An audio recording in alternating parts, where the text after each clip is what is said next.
All right. Hello, dear friends. Welcome back. This is the Investigator, and thank you so much for joining me for this episode. Today, we will be talking about still chapter one. We're kind of getting to the closure of chapter one. We have two passages left. One is the crooked path, and one is the tiniest teacher, going back to the end story, and I think you're going to enjoy that one. But for today, we're going to be reading the crooked path. And the way that I was inspired to write this passage was actually from a Chinese saying. And the saying is that a crooked tree never goes to the chopping block. It gets to live its own life. And I think that was very true, and it inspired me to write this passage. So let's start. The crooked tree. My journey hasn't been straightforward, nor did it have the markings of a person that was looking for wisdom. When I first started my journey, I was good at asking questions, then ignoring those questions in order to have a peace of mind and get along.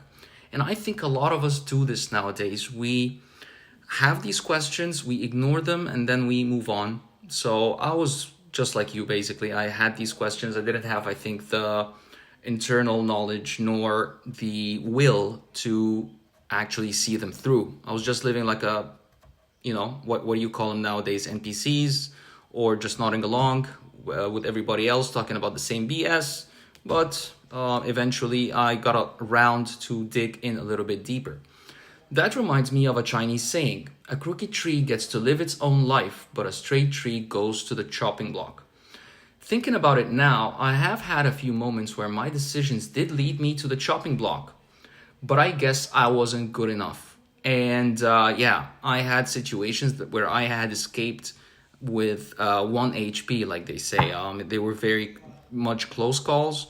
I had to escape these situations, but eventually it wasn't my time yet to go. And I think we all have these types of situations where we really come close. It's a really close call, whether in terms of personal safety or in terms of your growth or in terms of your career. Whatever you're looking at, you're always going to find that there was a really close call that happened in your life, and usually close to that close call there was a big change. So the crookedest of paths sometimes lead to the deepest of insights. And a crooked means not in a straight line. So that's basically what crooked means. It's not a straight line. It goes around, just like a river is rarely a straight line. What I've noticed is that some negative traits yield positive ones. Trauma leads to heightened sense of attention and analytics. Trust issues might lead to strategic thinking. Isolation might lead to great works of science and art. Just like compost is nutritious to plants and a seed only grows in the dark. And this is, when I said that we have to pay the price to learn, this is sometimes the price you pay to learn. If you had trauma in your life, you will have a heightened sense of awareness. If you have some trust issues, that will lead you to be more strategic and more careful to deal with people. Isolation might actually lead you to have great insights and do some great work, whether in science or arts or other endeavors. So this is the price we have to pay in order to do great work. I may have always had the ability to predict certain cultural shifts, wars. It is merely sophisticated pattern recognition, with some attribute as trauma response, like the oracles of the past, whom predicted the fall of kings and empires, but could not predict nor prevent their own demise, nor have been able to douse themselves in riches and fortunes, or even the favors of their deities. And that is very true. Haven't you always wondered how oracles and soothsayers, they don't really know how to predict their own demise? They cannot bring themselves any riches. They cannot bring themselves any good fortune. They're always poor. They're not doing great. I'm talking about the tarot readers and all of that esoteric BS. Because if you were good at bringing riches and knowing the future, wouldn't you know your own? That's just a question that I leave to you and ask. So be aware of the charlatans and always stay vigilant. Know how to recognize which is which. This is using both your eyes to recognize what is true and what is actually going on behind that. See, most charlatans depend on the fact that people are hopeful and ignorant. So you can be hopeful, but don't be ignorant. Know what's going on. Any card reader, tarot reader, whatever this BS is, it's BS. Go help yourself. Show me how you bring yourself riches and I'll believe in you. As long as you cannot predict your own future, You cannot definitely predict somebody else's future. Do your own readings, show me, and I believe, but be aware of the charlatans. There are many out there. Let's use our minds as sharp weapons to define and understand and analyze different topics. Even sacred texts and great prophets would predict what they were allowed to see, just like Moses, peace be upon him, never made it back to Palestine, although it was his righteous wish and arduous prayer. He is one of the most influential and wise sages and prophets I most relate to. His pain, his suffering, his shock, his anger with his people. I can almost feel him, almost feel what he had to endure. The trial he had to go to come back and face the same land and people who raised him and know him, where he had to already escape to flee their oppression and his mishap. Remind you, Moses committed a crime. He had to flee. He had to come back and face the same people that raised him. Now, with divine guidance, claiming that he wanted to save his people. That's courageous. That's what is, metaphorically, this is really what it means to face your past and face your fears.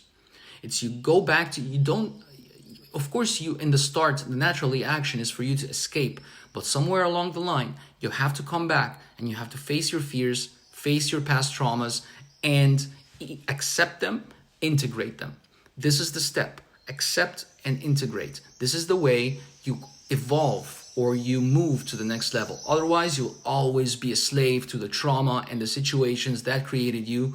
Don't do that. Don't do like I did. Try to do something new. What I'm trying to do right now is exactly that. Facing my past and facing the trauma as well. Talking about it, facing it, talking with yourself. All of this is great. Let's continue. So, to come back and face his past, that was the true test of who he was and his acceptance, conviction, and will. And he had the Most High to lean on, to ask for refuge. That's why faith will guide you when neither choice nor wisdom can find you. It was faith that saved him from his people. Yes, one man can make the change. Don't ever let anyone convince you otherwise. I don't let myself convince that to myself.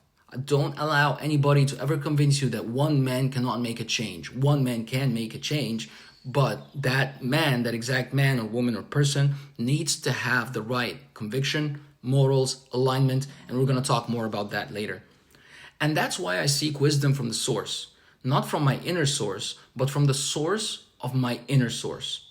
That's why I keep the faith. Faith in him, in my creator. Faith in us. Faith in me. A faith that can be considered naive and lacking evidence.